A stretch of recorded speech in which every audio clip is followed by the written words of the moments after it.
Well, thanks, Tim and Bill and all the facilitators. This is, like Tim said, something I've been doing for a number of years, and I really enjoy it. My daughter and I had a great experience with What's the Story, and I really enjoyed watching young storytellers emerge through this program and helping them along the way. So it's great to be able to do it. And this year I have both the upside is I don't have to drive to the presentation. The downside is that I don't get to meet you all in person. But I think one of the other upsides is I believe that you guys are not all just Vermonters. So I'd love to just, if you can all just type in the chat where you are, so I have a sense of kind of how we're distributed. It would just be useful for me to get a sense of where folks are.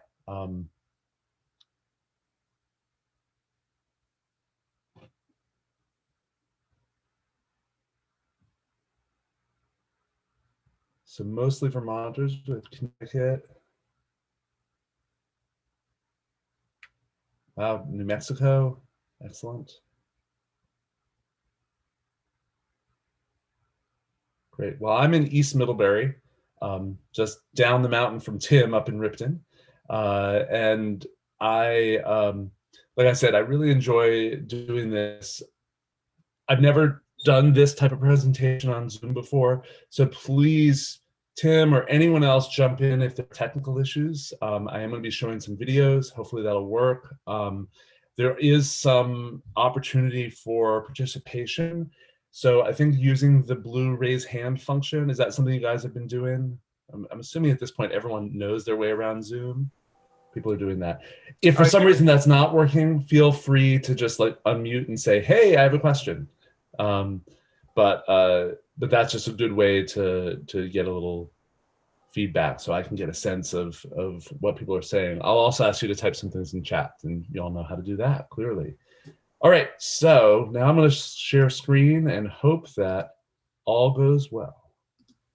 Great, so the name of the presentation, Tim got it very close, making choices in documentary interviews. And really, this idea of choices is key to how I think about filmmaking in general, whether it's fiction filmmaking or making television shows or making documentaries or a podcast for that matter. Everything you're doing is a choice, and that choice then ends up on the screen shaping what people see and hear. So I think if there's one lesson you can take out of this is, as you start doing things, be very conscious of the choices that you're making and try to make them as much as possible active choices, right? So it's not just like, oh, I'll do this, I'll put the camera here because it seems like a good enough place to put the camera, right? But really ask yourself, why am I putting the camera here? What is the impact of putting it here versus somewhere else? And then make a really conscious decision. No, this is why I want to put it here. And I think if you do that, you'll find the quality of your work it just really goes up quite a bit. So let's see if a slideshow is working here. So, all right, so the first question I really want you to think about is, what is the purpose of a documentary interview? And I'm really focusing on interviews in this presentation because it's something that I think is crucial to most documentaries, and I think it has been part of nearly every What's the Story documentary that I've seen. And who you're interviewing and on what topic can range incredibly widely, but no matter what interview you're doing, there should be a purpose to it. So what I would love people to do is think about this and to share potential purposes for an interview in the form of active verb phrases. So the example here is to present information, okay? So if everyone can just type into chat some potential purposes, why you would interview someone in a documentary, what would be the point? So a number of people are thinking about, getting information and getting perspectives on things. And I think that one thing I just want to call about that is thinking that the point of an interview may be twofold. One of it might be for you, the filmmaker, to learn about your topic. And in other cases, it's for your audience. And I think that this is something you should always be asking yourself is, what am I hoping to gain as part of my process, my research process? And then how am I going to use this material to convey ideas and perspectives to the audience? And those are two very different things, right? And one thing is that once, by the time you start, putting this all together, you're going to have a level of expertise that your audience does not in your topic. So you always have to think about it from the perspective of the audience, as well as the researcher or the storyteller that you are, right? So some of the other things that are here, and feel free if you think of other ones to just keep adding them to the chat, to draw attention to an idea or an issue. And I think that's really important. One of the things that films, videos, podcasts, any sort of media does is direct attention. And you should always be thinking about, how am I managing my audience's attention?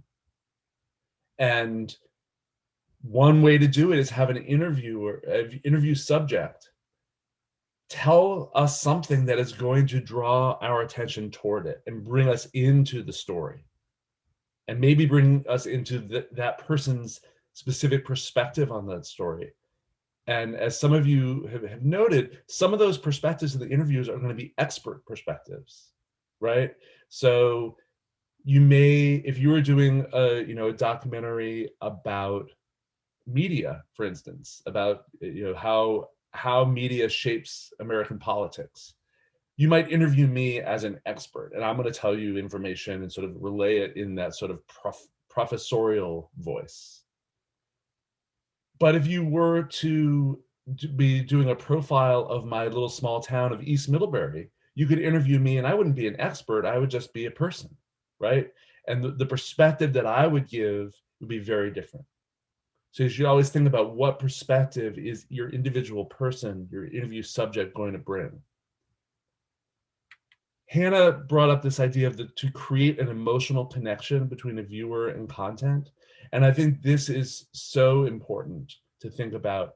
If you're telling a story that is tied to people's experiences, then that sense of emotional connection or empathy that an interview can create is huge. And I would say that video as a form, one of its superpowers is creating empathy, creating that emotional connection.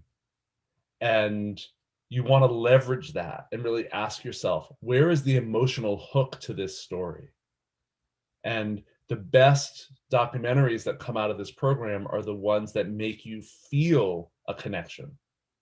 And often that's by doing a really strong interview, finding people who can speak from a real place from the heart, right? And that's different from the expert. The expert may be able to tell you the data, may be able to tell you the policies, may be able to tell you the history, but the emotional interview is going to be able to make it matter.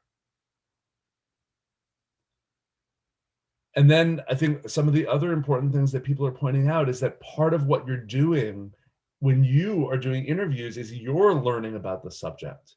You're trying to find the expert information, to find an interesting story, to get these different perspectives, right? So any interview is simultaneously for you, the interviewer and filmmaker, and for your audience. Okay, so here, when you're doing an interview, like I said, choices are the way to think about it. And before you do the interview, you need to make these choices. And the first set of choices need to be motivated by these purposes, right? So here are some of the purposes that in past years people have brought up, and some of them sort of resonate with what you said, but some of them are slightly different, right? Now, conveying information and ideas, I think we definitely hit that. And then the idea of expressing emotion and creating those connections. Also think about to provoke a reaction. Like, some interview subjects are going to make your audiences react in a certain way. Sometimes it's going to be through humor. Like this person's just sort of interesting and quirky and funny, and we're going to find it amusing. Sometimes it's going to be fear, right? Really worried about this person and their circumstance. So really think about what are the reactions that you think an interview might provoke. Creating characters. Some of the best documentaries are all about the characters who appear on screen. And these are real people, right? So it's not like they're not fictional characters, but the way they're presented and the way in which you interview them and edit them will emphasize certain aspects of their character differently. And then finally, to engage audiences. There are some people who are really engaging and you want to spend time with them on screen. And if you find one of those people, you want to milk that for all it's worth, because that becomes a really compelling story. Sometimes the experts that you're interviewing don't have that, right? Like that's not what they're bringing to the table, and that's okay. I think it's just important to really think about what it is that is happening on screen and who we want to spend time with as you're presenting this. All right, so with all this in mind, I'm going to show you a couple clips. And these are from professional documentaries. So the goal here is not to say, make your stuff look like this, but rather to get you to think about what can I learn from watching films, watching documentary videos that I can try to emulate in my work. Okay, so filmmaking is about originality, but it's also about figuring out what you can copy from other people, right? And that doesn't mean plagiarize, of course, but it means inspiration. It means mimicking. It means saying, oh, I want my documentary to feel like this, and then be able to say, okay, this is what it feels like. This is how it's going to work. All right, so what I'm going to show you first is from Ken Burns. Ken Burns, does anyone know Ken Burns as a filmmaker? Do you know? What have people seen of Ken Burns's? Feel free to just unmute and say it. The Civil War. The Civil War. This is one of his breakthrough. He does mostly television documentaries, multi-part television documentaries. And Civil War back in the 90s was a huge success. Any others people know about? Alessandra? Yeah, I love the country music one that came out a couple years ago. Yep. He's done a number of music, one on country music, one on jazz. He's done a series on baseball. He does a lot of mostly historical pieces. And he's a very, very skilled storyteller. And he also has a very mimicable style. Right, there's a Ken Burns style to the point that, like in iMovie, there is literally a button that you can press that says Ken Burns effect. So it is so mimicable. People know what it is. But I want to go ahead and show you a clip from one of his earliest TV pieces from the 1980s called The Roosevelts, and this is as you would imagine, presidential history. So as you watch this, really focus on the interviews. There are some interviews here, and ask yourself, what is the purpose of these interviews, and how does he do things, make choices to succeed in that purpose? Okay, so let's hope this works. It's Shakespeare. Is it working? Can people to hear have the a sound? single family It's working. in which human flaws and virtues are on such vivid display, and the constant struggle between those vices and those virtues to try to do good and to fulfill one's duty. I think all of the Roosevelts were wounded people. They had things had happened to them that they had to overcome.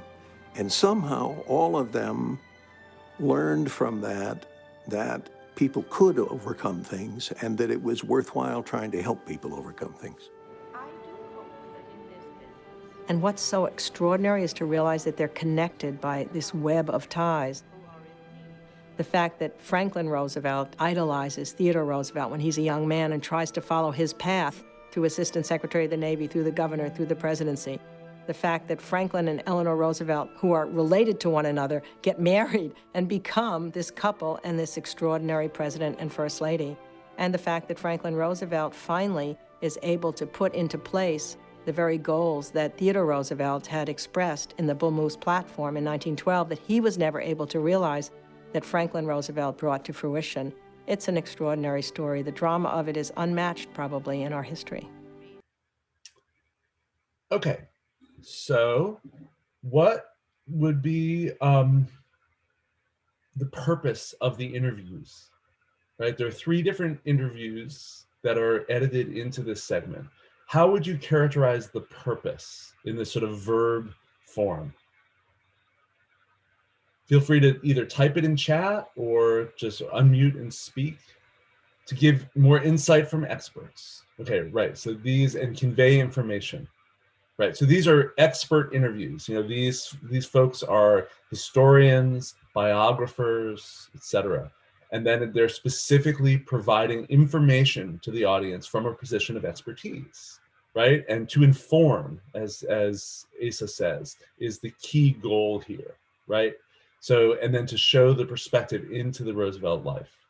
You know, so all these things, like this is a very standard mode of interview for especially a historical documentary, in that you're trying to get people to understand this information. And I think what Alexandra said is really important too. You know, the emotional reaction that they're going for, and this is toward the intro of the documentary, so this is kind of telling us, here's what this whole piece is going to be about. The Roosevelts, these 2 presidents separated by a generation with the same last name from the same family. Here's what's going on. And yeah, they're trying to feel inspired. I'll say that part of that is the music. I think that the music choice in the background is part of what's driving that emotion. You know, and it's setting up, as Cordelia said, it's setting up what's to come. Okay, so let's look really closely at this one interview. So this is with Jeffrey C. Ward, as you can see here. So let's look, what is in the frame here, okay? The frame meaning the, you know, the edges of the screen on the video. What do you see here that may be choices that were made, active or passive? Okay, so Ella says it's a close-up on their face. So yes, so the name of this shot is a close-up. Typically, can you see my mouse when I'm going over here? I can't tell. Yes? Yes. Yeah. Okay, great, thanks. So, so a close-up typically is a shot in which you are, the head is the main thing that is seen. You maybe see a little bit of the shoulders. Sometimes you'll cut off the top of the head like this.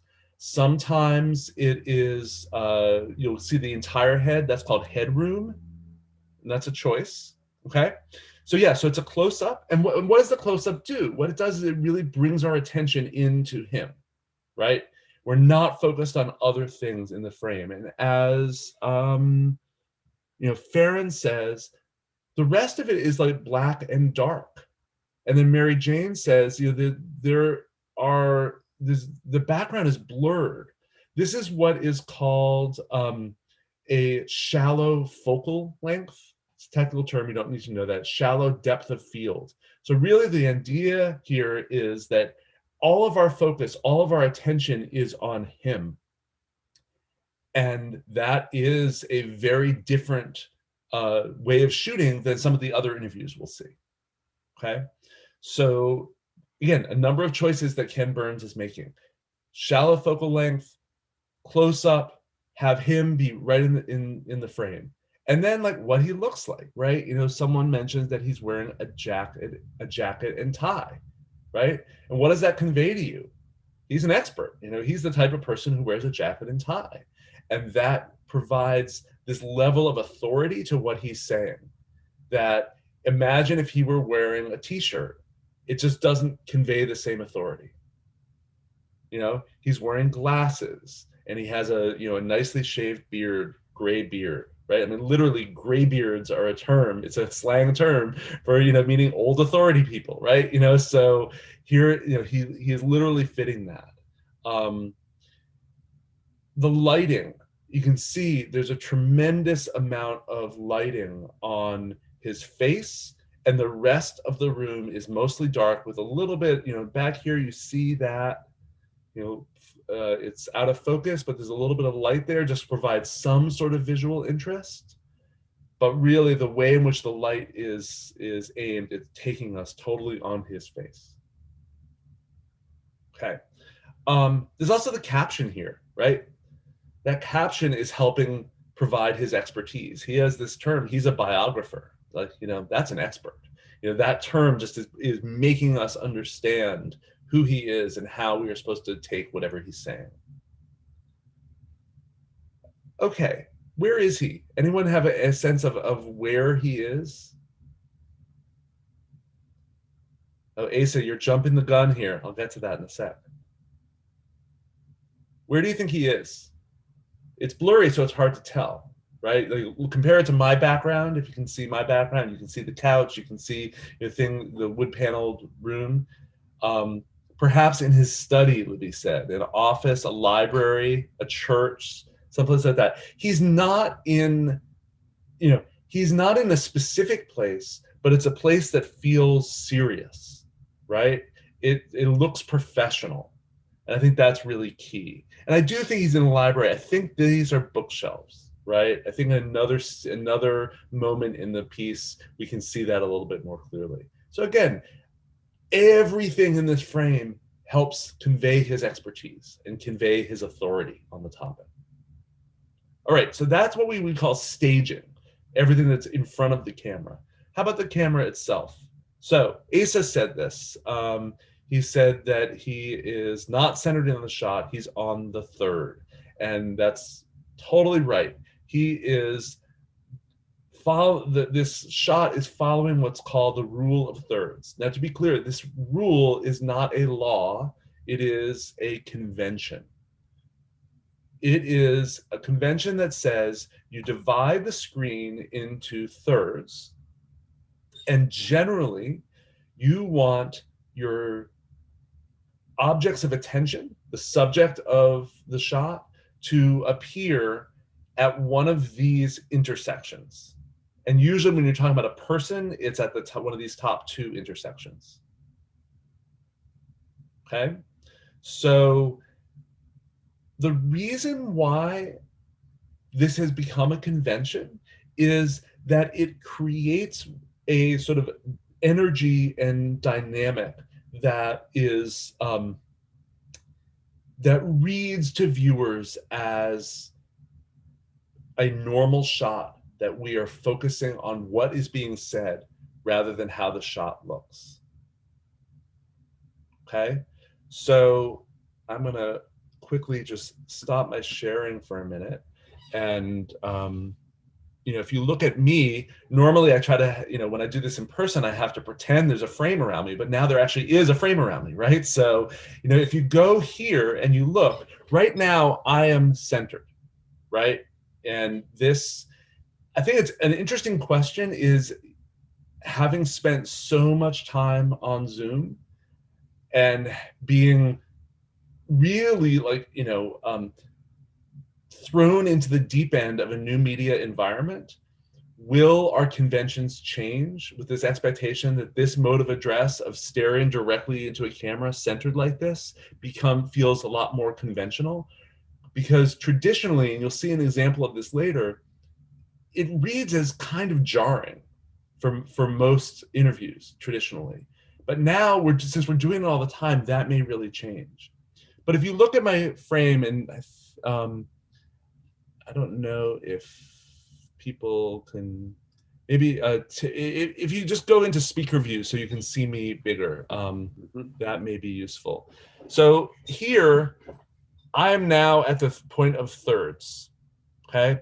And if this were a film shoot, I would want to be looking that way. This would be a very conventional shot, mimicking what we see in the Roosevelts. What happens if I'm at the rule of thirds, but I'm looking that way? What is the effect of this shot to you?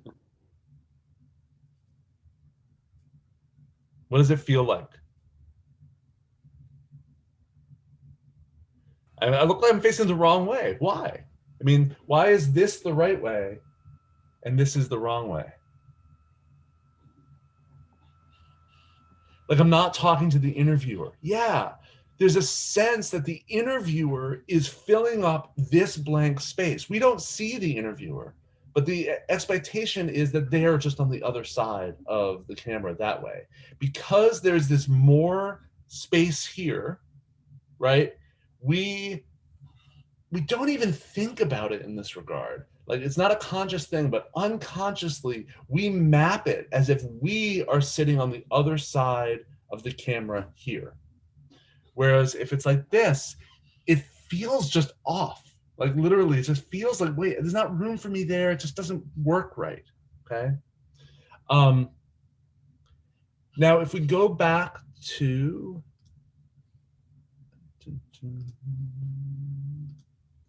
we go back here and we see this, I'm going to now go to this. So if you look at the way in which he is looking across the third, and it feels as if the interviewer is not directly where the camera is. Okay, so the interviewer, if the camera is here, you know, if you see on my mouse, looking straight at him here, the interviewer is over here on the other side. And that's what he's looking at. So this is something you really want to think about when you are setting up an interview, is generally, if you're going for the conventional interview shot, what you want is you want to have your camera placed centered on the subject, centered on the frame, with the subject in one of the thirds looking across the center toward you in the other third, right? And that you're not sitting at the camera, but rather sitting next to the camera. That, again, is the conventional interview setup. You don't have to follow the convention, but if you're not following the convention, you are making an active choice. And that choice will read to viewers as unconventional, as maybe jarring, maybe disruptive, maybe something else, right? But really think about, well, what is this conveying and why am I doing it? If you don't have a good reason, I would advise you to stick to the convention, because by sticking to the convention, what it will mean is our attention will be on what the person is saying, not how they look, not how the shot is set up. And you'll see in another example in a few minutes, when you do things unconventionally, your attention is going to be pulled off the content. And as Nizoni, sorry if I mispronounce your name, but it's all about that connection between the interviewer and the audience and the subject, right? And this convention works to create that connection, typically. Okay? And then add to this lighting, right? The lighting is coming across the frame where the interviewer is sitting, right? And this is called a key light. And my guess is that you guys are not going to have like professional lights available. But when you are setting up an interview, one of your jobs is to look at the light, either the natural light, or what's often called the practical light. So if there's a lamp in the room, can you move the lamp? Can you set things up in a way that the lighting is helping convey expertise or emotional connection or whatever it is you're trying to convey? And generally, again, the key light comes across the frame, and you can see here, this is shadow, this is light. This setup is just, an illustration of the convention. And if you vary from the convention, people are going to, they may not notice it unless you're like a film professor. You're not going to notice it, but you'll feel it differently. All right, so I want to go ahead and show you a couple more examples, and we can think through what maybe doing differently here and how it maybe fits with different choices and different goals for the interview. All right, so this is from Michael Moore's film Bowling for Columbine. Do people know who Michael Moore is? What other Michael Moore films have you seen or do you know about?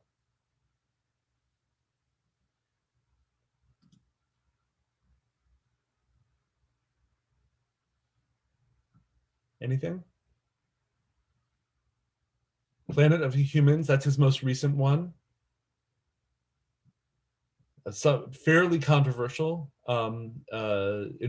documentary about environmental action and climate change. Fahrenheit 9/11, which was hugely successful about 9/11 and the George W. Bush administration. He's a political activist. He's not. Ken Burns is, I would say, like I said, primarily historical and takes a very kind of detached, non-political approach to most stories. There's certainly a political angle to a lot of his stories, but it's not overt. Michael Moore, his work is overtly political, overtly argumentative. He is trying to persuade his viewers in a way that Ken Burns is not. Okay? So this film, which in my opinion is his best, is called Bowling for Columbine. It is about American gun culture and really came in the wake of the school shootings at Columbine in the 90s. And he was trying to analyze how American attitudes toward guns sort of operate. And it's a really interesting film. I would highly recommend it. This clip, I'm going to show you 2 interview clips from it just to get a sense of how he uses interviews. And we'll think about what he's doing differently than Ken Burns. Okay? Quite frankly, the black community has become entertainment for the rest of the community. Meaning what? The entertainment being that the crime of the day, if it bleeds, it leads, gets to be the front story, and then that becomes the perception and the image of an entire people, which couldn't be further from the truth, in my opinion. In fact, you'll find, I think most African Americans are quite adverse to gun possession. In suburbia, I think there's some notion that there's going to be an invading horde come from either the city or from someplace unknown to savage their suburban community. To me, it not only is it bizarre, but it's totally unfounded. And these pistols, curiously enough, weren't being taken off of kids in the city of Flint, but were being taken off of kids out in the out county area in the suburban communities. I didn't think that's what you were going to say. I thought you were going to say that it's all these black kids in the inner city schools. They had these guns. No, we've never really had many problems with the guns in the city. I mean, and not to say that we haven't, but we've had some. But that's never been the biggest problem. The biggest problem has been the gun possession by these adolescents in suburbia. Okay, so what is he doing differently than Ken Burns, or and what might he also be doing similarly? What do you see in this clip? So similar background. Okay, yes. So we can actually see it in focus, though. So, similarly, he's in a professional setting. He's, wearing a suit and tie, same as the first one. And the caption similarly gave his credentials, in that he's a district attorney in Flint, right? So similar choices there for expertise, but we are, and someone, Ella pointed out, we're still following the rules of thirds, right? But the new choice that Miles and Asa and a number of people talk about is that we hear the interviewer. This is one of the most important choices that you need to make. How do I, the storyteller, the filmmaker, fit into this story? Ken Burns, I don't know that I've ever seen a Ken Burns piece in which we hear or see Ken Burns, right? He is totally absent. It is all about the voices who appear on screen, the experts and the authorities, right? So that is a big difference. Michael Moore's films often are kind of about Michael Moore. Michael Moore goes on a journey, right? That's the prototype of his films, is that he sets out to answer a question. He narrates them. We hear him in the interviews. We'll see in another example in a minute. We can even see him. Think about this for your projects. Do I belong on screen? Do I belong off screen but as a voice? Or do I want to be invisible? They're all legitimate choices, but they all have different effects, right? Where is our attention drawn? If your attention should be on the interviewer, then you want to appear on screen. And you are the proxy for the audience, potentially. If the point is to focus on the information and the expertise, then your presence may distract from that, okay? Now, as a couple of you noticed also, the shot feels a little different. He's a little bit more off to the side. I'd say that he probably still follows the rules of thirds. The rule of third is probably here on this frame. So it's like his other eye. That's a pretty subtle difference. But if you notice, there was, Quite frankly, the black. No, I can't. There was, during the interview, there was a slow zoom in that the camera person did. And this is tricky because if you want to do these types of camera movements during an interview, you want to try to, you're basically trying to guess, what is this person going to say?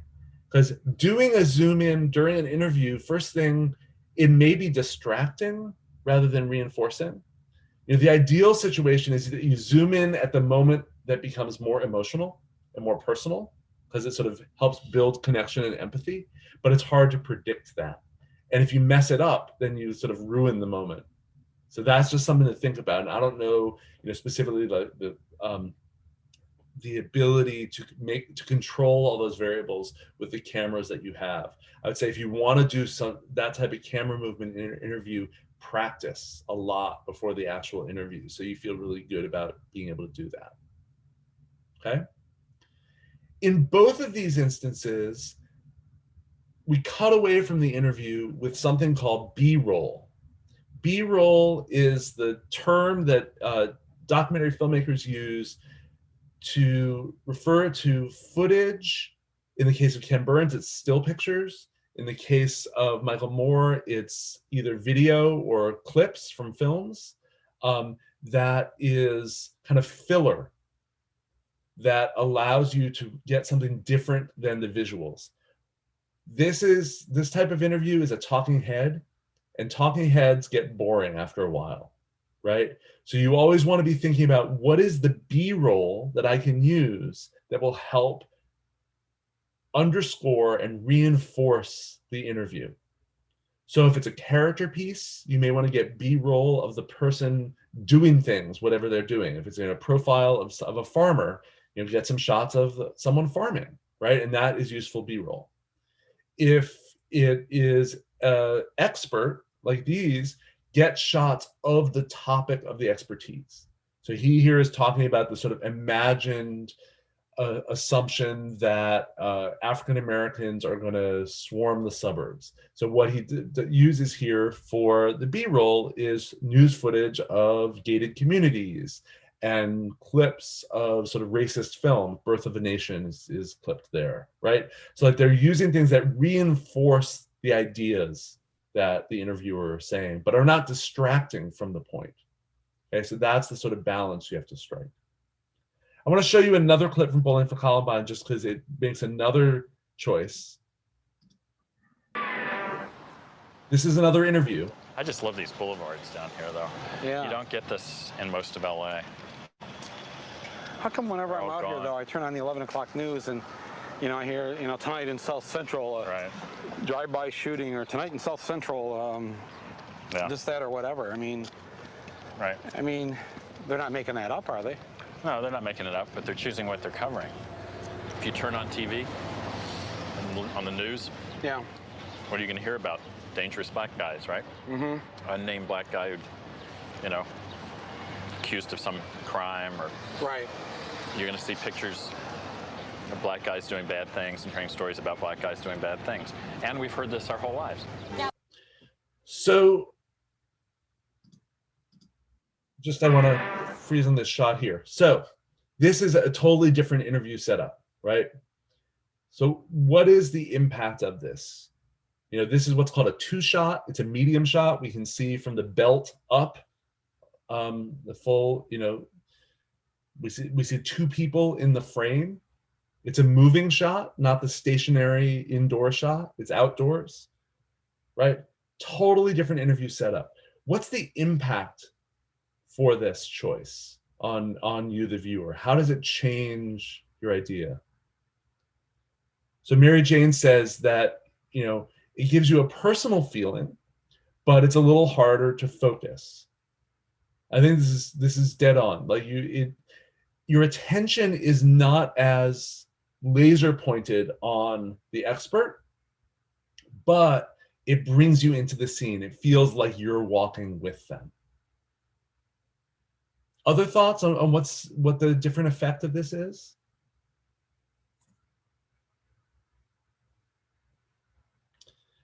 Right, so it increases empathy and relatability, and it also focuses on the B-roll more, right? So like when we shift to the B-roll and we see those images, I think that because we're sort of out of the expert mode and it's more this conversation, our attention is pulled that direction, I think. Yeah. And again, like I said, Michael Moore becomes the protagonist of this documentary, and we're following him along his journey. He's trying to get answers to these questions. Like, why do I see this on the news, even though this is where we are, right? And, as Tim says, the scene and the location is directly related to the content, right? It's not just an office that provides the expertise, but rather we're talking about where we are. So this is something to think about, is where do you want to shoot your interviews? If you're going for the expert, if it's tied to a place, can you bring the expert to that place? Right? And yeah, I think what Alexandra says here is key, is that, Moore is bringing us along his journey and trying to make us connect with it and provoke a reaction. Like, do we agree with him? Are we alongside of him? Or maybe we're not sure what he thinks? In that sense of it is more sort of provocative and less about delivery of information. All right, speaking of provocative, let's look at another model.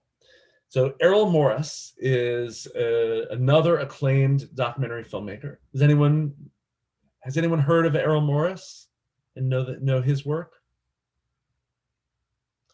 Probably his most famous film is called The Thin Blue Line, which was from the 1980s, or maybe early 90s, I think late 80s.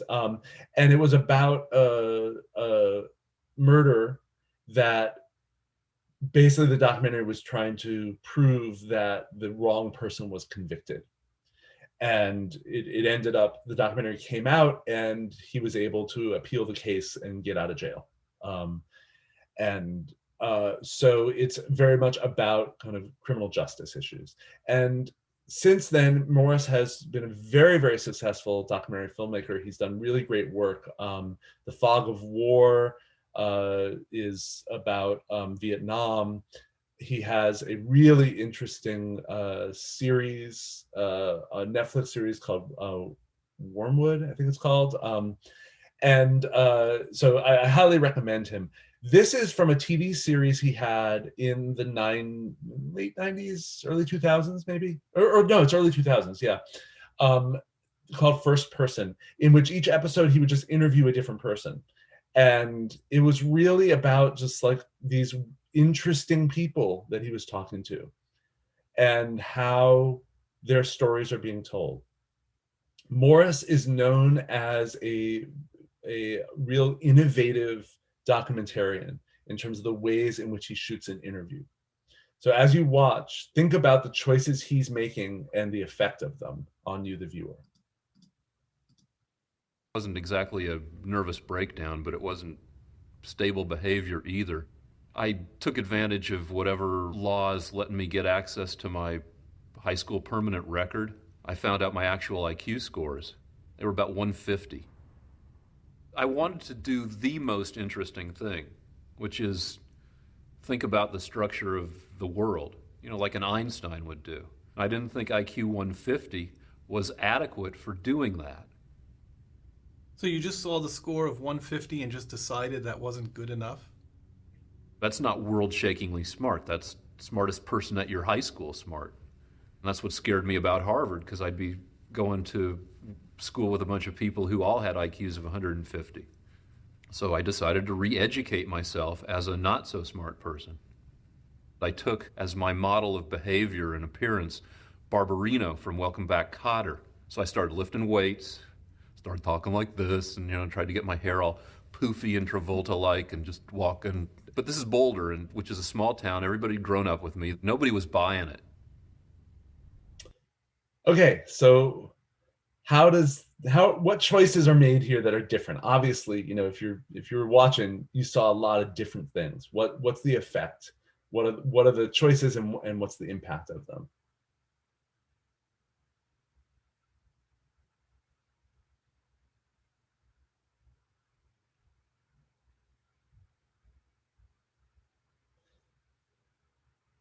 Okay, so Aces points out, lots of different angles. The camera's moving a little bit at times. And we're seeing, you suggest, I think it's interesting, the idea that we're trying to see inside him, right? We're literally seeing him from all possible angles is the effect. And I think that what it's doing is are drawing our attention really to this person, okay? And there's no B-roll, right? There's no cutaway. The show is called First Person, and literally that's what it is. It's just like a half an hour of an interview, highly edited, highly, visually interesting, given the number of angles, but it's taking us in and really focusing on what they're saying. Did you find it distracting? Did you find it to be emotionally engaging or more off-putting?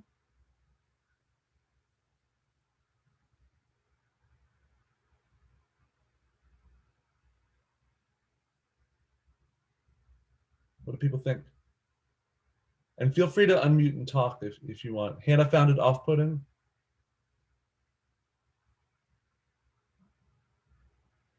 It doesn't feel like realistic in the way that the other conventional formats do.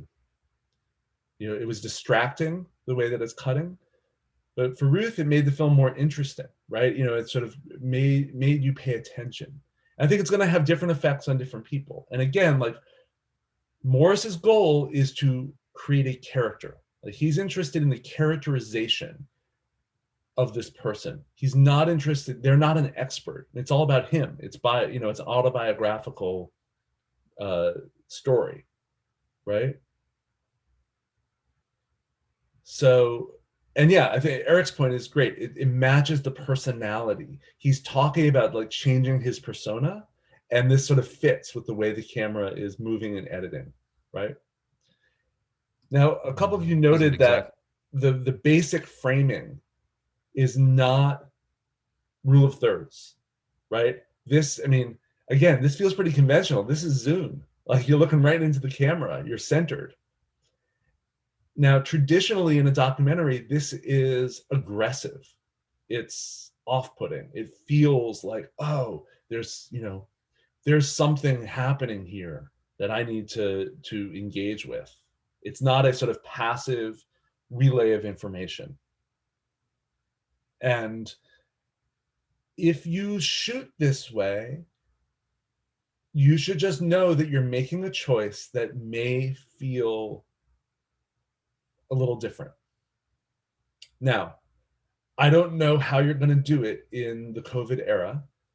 My guess is some of you may be doing interviews via Zoom, Is that probable? Or have you not gotten there yet in terms of planning? We haven't talked about it, but that's very probable. And quite frankly, when this really went down in mid-March, quite a few interviews from the end of last year ended up on Zoom. So it's this interesting collection of things, but we talked about it just, not only inevitable, but so representative of where we are and kind of being at peace and okay with that. And I think that one of the things that is going to be interesting is, a documentary that has Zoom interviews. Do we just see the interviewee, or do we see the conversation between the two people, right? That again is a choice that you're going to have to make. Do we see the name, and the caption? And you can even use that as the expertise caption if you want. How you present it is going to be, I think, very distinctive. And again, there are the choices that you need to make about this. You could also ask, you could say, all right, for this interview, can you turn off your caption? Can you sit at the third and do that? And let's try to recapture that. I mean, you could imagine if you look at, here, I can stop sharing here. If you look at my screen here, you can see how this could be an okay sort of expert interview if you wanted. Maybe change my caption to say Professor Jason Mittell, media expert or something like that, right? You could do that as a way to try to create that and have them say, can you go to a different place in your house and whatnot? These are all things you could do, but you got to just recognize these are going to be, choices, right? If you're doing a Zoom interview, you really have to make sure that you have sound that's going to work, that you have lighting that's going to work, that you're not in a distracting background, right? So if we just look here, again, this is something different than in the in-person workshop of this, but anyone who feels comfortable, can you turn on your camera, okay? And if everyone can go to gallery view so you can see everyone. If you don't want to turn on your camera, that's fine. But based on the cameras that are on, the goal, I mean, obviously none of you have set up your shots for this. Let's just look at different people and ask, what would be the effect of how things are set up in people's shots here? If you were doing an interview with, and you see one of these framings as the interview, what's the impact, do you think? Anyone want to weigh in on whose frame feels like this would be a sort of good expert interview if the goal was to have more of an expert perspective?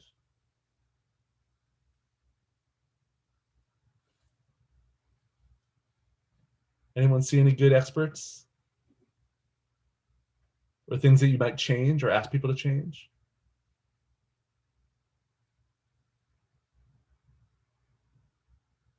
Let's pick on Bill, okay? Let's look at Bill's frame here. So if you were doing him as an expert, what would you say? And he was an authority about, teaching with technology. That's your project. What would you say about his framing that you might ask him to change if you were doing a Zoom interview with him? Anything? I might say just him to move his camera down because the ceiling's a little distracting with the big board running. It's distracting a little bit. Right. So you saw how Bill just moved it, and he had a sort of more upward camera angle, so it's kind of like that, and then he moved it down, so now it's more straight ahead, right? So that's a great piece of feedback that you may want to ask an interview subject. If you want to have that lower, that bottom up view, that I think conveys a little bit more informality and more conversational. Whereas, this adjusted view that I have and Bill has, where it's more straightforward, is going to be, we're not going to be focused on the shot. It's going to feel more normal. What other feedback might you give to Bill if we wanted to have a great expert interview from him? Eric asked, what do we feel about headphones and earbuds? Yeah. For me, seeing the headphones suggests that it's a, more of a like video call rather than an interview. So I would probably ask Bill to take off the headphones if possible, and that they can also muffle the sound. So if you're getting the mic off of the headphones, that, the sound quality may not be as good, right? So that's something you have to really work on. And I would say one of the things that you're going to do whenever you do an interview, you want to do a pre-interview, okay? And the pre-interview is your time to figure out, first thing, what is this person to know? Like what's interesting about them? What is their expertise? What do they have to say? Number two, how do they appear on camera, right? What is the environment that they're in, and how might that convey something? And if you're doing it via Zoom, really get a sense of what are the possibilities here, right? Are they in a place that they're going to need headphones, or if they can not have headphones, can they make those arrangements? So right now, Bill has made some adjustments. He's no longer wearing headphones. He's straight on. Here's what I would say, Bill, you got this backlight effect, right? So we can see that, that door that has that window, it creates the halo effect, which I kind of like, it's kind of cool and interesting. I would say it makes him feel a little bit less authoritative and more of a kind of quirky character, right? And I think that may be okay. But if what you're going for is he's the world's greatest authority on this topic, then that's going to come across a little strange, right? Then you're going to be like, hey, Bill, do you have a tie you could wear?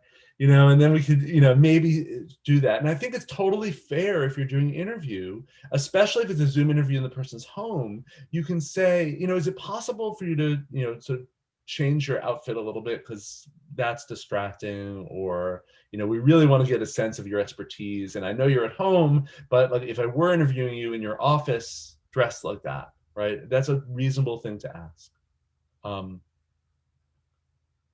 Other people's setup that you notice, anything that would make you ask them to make a change if you were doing an interview?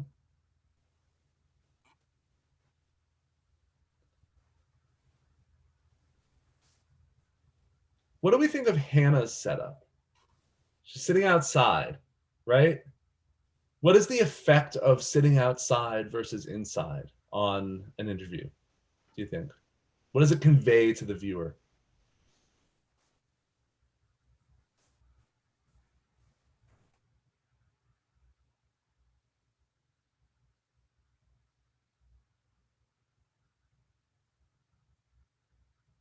A little less professional, more casual. And that may be perfect, right? Gives natural light. Natural light is nice, right? It tends to be more diffuse. So you don't have the sort of, Tim has a very bright light on the wall behind him. You can see that one spot, for instance, or Bill has the halo effect. Natural light, it doesn't do that. As Asa says, it totally depends on their profession, right? And Libby says, if the documentary isn't about something that would make sense for this person to be outside, it would seem awkward, right? If if Hannah is a presidential biographer, this feels like not quite right, But if it's about like life in, I forget where you are, Hannah, but life in small town Vermont, for instance, then this feels right. I'm a nature conservationist, right? Okay, great. This feels right. And maybe, oh well, if we're talking about nature, can you shift around so we can actually see nature rather than siding, right? Exactly, right? So there you go, Hannah. Now this interview is going to get our focus of she is someone who is in the outdoor environment and really highlighting that, okay? So really think about that. Like, where do you want them to be? And what is that conveying? Look at the light. So if you're looking here, Alexandra and Mary Jane both are sitting with open windows in the frame, and you can see it just washes out everything else. So you may want to use a curtain or a shade or just shifting angles to avoid that one bright light source. And then definitely testing sound and testing internet connectivity.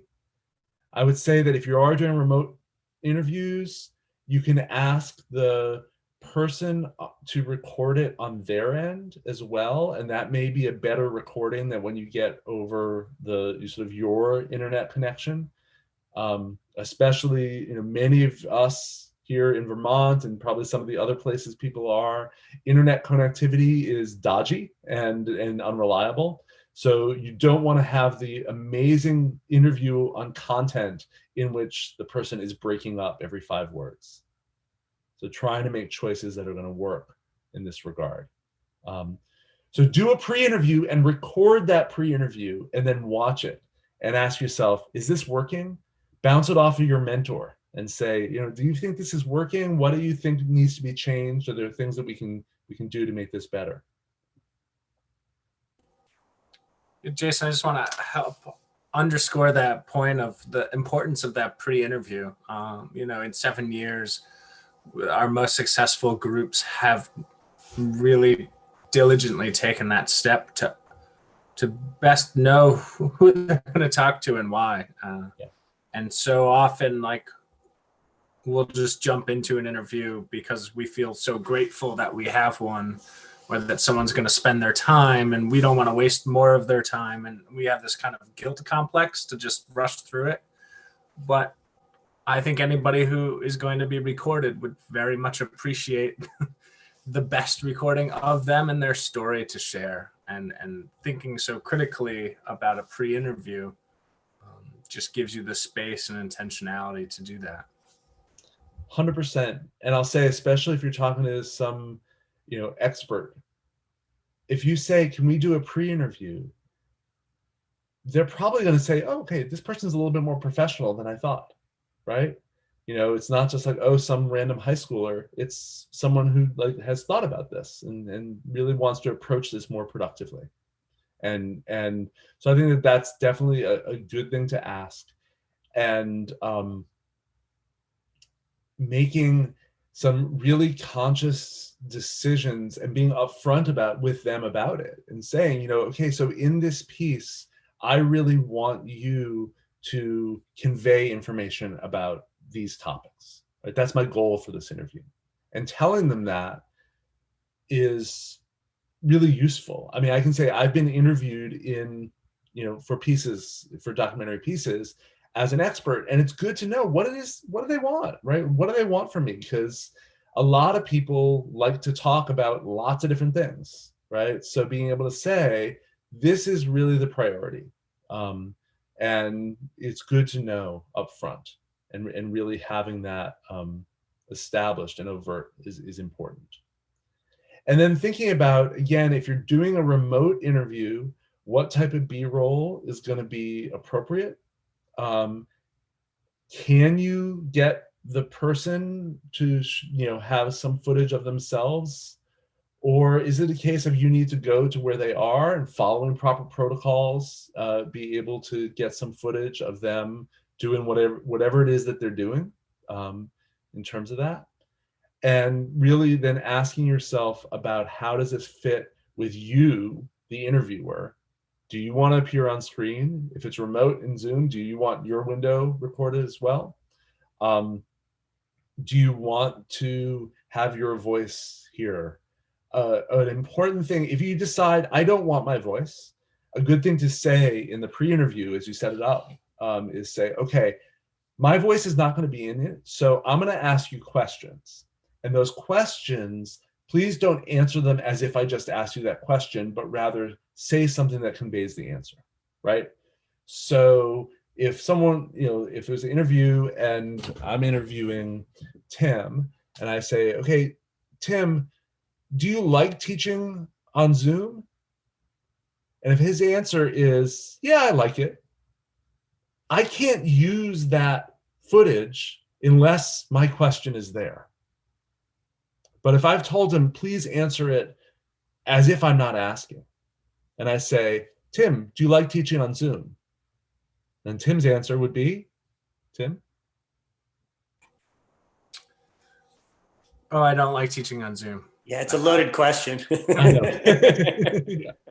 So, but the idea here is that then, I can use, I don't like teaching on Zoom as a, in my thing, that I can't use, yeah, I don't like it, right? So really establishing with your interview subject the way in which you're going to use it, right? Not only is that useful for you as a storyteller, but it's also ethical, right? To say, hey, here's how I'm going to be using your interview in my piece, right? Over the years, I've not seen What's the Story documentaries that do what are often called gotcha interviews, where the goal is to sort of capture someone saying something that they don't really want to be on camera. Usually, it's a more supportive, collaborative mode of interviewing. So, I think, that covers sort of the range of things that I was hoping to talk about. What I would say, my last, I'm just going to share the screen one last time. This is usually the final slide I show. And I don't know the degree to which you guys are going to be doing group work versus individual work in this environment. But if you have collaborators, these are the conversations that you want to think about. If you are working solo, think about these yourselves. Choose an interview that you're thinking of doing, and really do this work to define the purpose of the interview, describe the choices that you'll make in all the ways that we've been talking about, and then explain why those choices are appropriate. How do they support the purpose, right? And that's the key thing to keep in mind, is that you're not just making choices of convenience, although some of your choices are going to be based on convenience, but make sure that those choices are in line with your purpose, right? And if they're not, are there ways that you can change the choices that you feel like you have to make, is really important. And I'm happy to answer any other questions. I know we have 5 minutes until the break, but. Jason, I have a question. Yeah. Has anybody ever said, boy, we just shot too much B-roll for this documentary? That's a leading question, right? So I will answer it as if I'm on camera, and you can edit it. In my experience, no one has ever said, I shot too much B-roll, right? You always come away saying, oh, I wish I had more B-roll. I wish I had more coverage. I wish I had more angles. I wish I had more footage. There's an old adage back when people were using sort of analog tape, which is tape is cheap, okay? So videotape is cheap, or audio tape is cheap. It's a lot cheaper, and obviously we're not talking about budgets, we're talking about time here. It's a lot cheaper to get more that you end up not using than get less and then have to either go back and redo the interview, or have a subpar final edit because you don't have it, and you end up seeing the same B-roll 4 times in a video, or you feel really constrained in that regard. So yeah, overshoot is always a better strategy than undershooting. Thanks. Other questions, leading or otherwise?